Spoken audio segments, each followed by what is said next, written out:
Teori standpoint atau disebut juga sebagai teori sikap merupakan sebuah teori yang dapat mengubah kekuasaan seseorang melalui wewenang suara pribadi individu. Teori standpoint pertama kali dipelopori oleh filsuf Jerman bernama George William Friedrich Hegel pada tahun 1807. Ia mengemukakan bahwa teori ini membahas tentang hubungan antara tuan dan budak. Walaupun tuan dan budak hidup dalam ruang lingkup yang sama, tetapi mereka memiliki pengetahuan dan pengalaman yang berbeda. Hal tersebut disebabkan karena posisi mereka berbeda dalam kehidupan sosial. Standpoint teori memberikan kerangka untuk memahami sistem kekuasaan. Kerangka ini dibangun atas dasar pengetahuan yang dihasilkan dari kehidupan sehari-hari.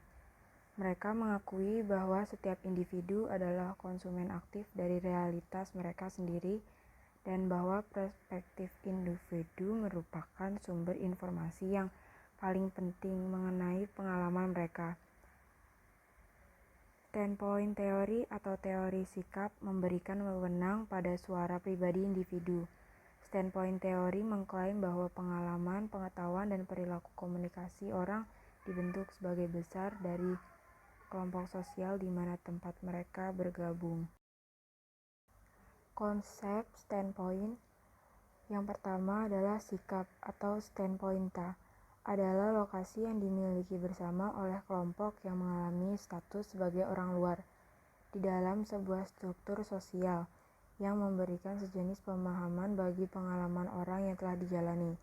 Yang kedua, sikap bersifat parsial atau partial atau tidak lengkap, kesadaran bahwa tidak seorang pun memiliki pandangan yang utuh dari sebuah hierarki sosial.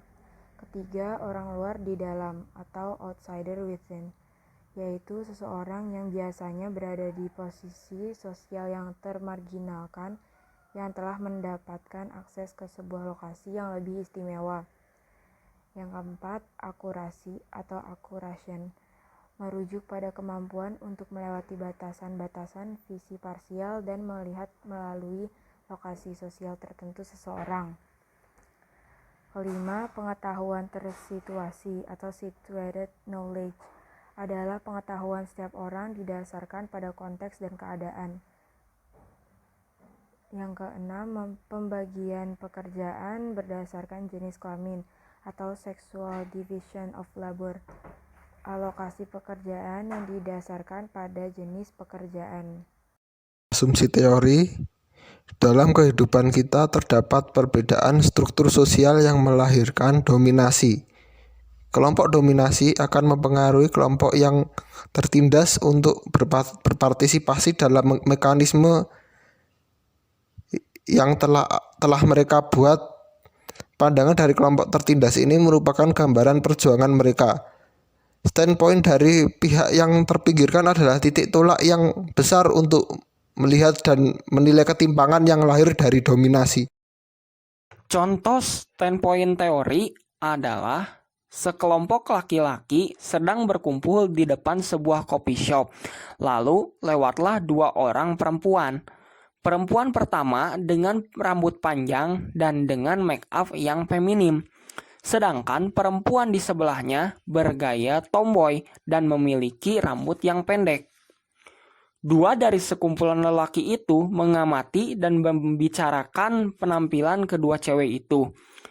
Beberapa lelaki menganggap bahwa perempuan feminim, berambut panjang, dan make up yang sempurna adalah perempuan yang cantik. Namun, beberapa lelaki lainnya menganggap bahwa perempuan dengan rambut pendek dan dengan make up yang tomboy itu terlihat lebih menarik. Dari situlah kita dapat melihat bahwa setiap individu memiliki pandangan tersendiri. Definisi kata cantik setiap orang akan berbeda-beda. Kita tidak dapat menyamaratakan definisi cantik itu karena setiap orang memiliki kriteria masing-masing terhadap cantik.